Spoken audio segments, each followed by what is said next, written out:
Look at me. Look at me.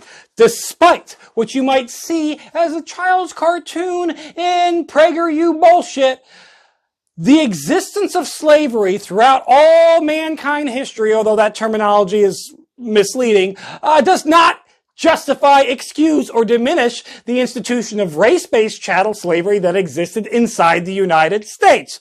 Just because white people didn't invent slavery, which is actually bullshit and a lie, because white people very much did invent the slave trade and the institution of race-based chattel slavery, that was invented by whiteys, does not diminish, excuse, or justify the institution of race-based chattel slavery that existed inside the United States. Just because there were some slave owners that were good to their slaves, and some of the slaves loved their masters and even stayed working with them after slavery ended, does not justify, diminish, or excuse the institution of race-based slavery inside the United States.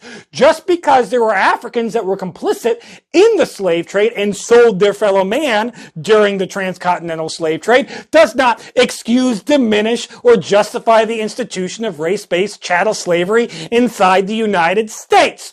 Just because other countries were participating in the slave trade, transcontinental, does not justify, diminish, or excuse the institution of race-based slavery inside the United States. Just because serfs and indentured servitudes and poor labor practices and wages existed in the United States does not diminish, excuse, or justify the institution of race-based slavery inside the United States.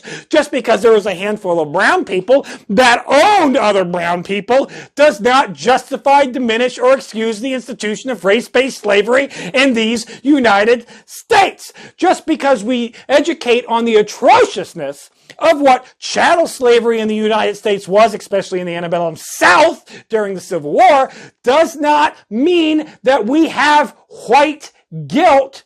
It is educating you on the atrocities that were committed under this country so that maybe in the future we don't go and fucking do it again.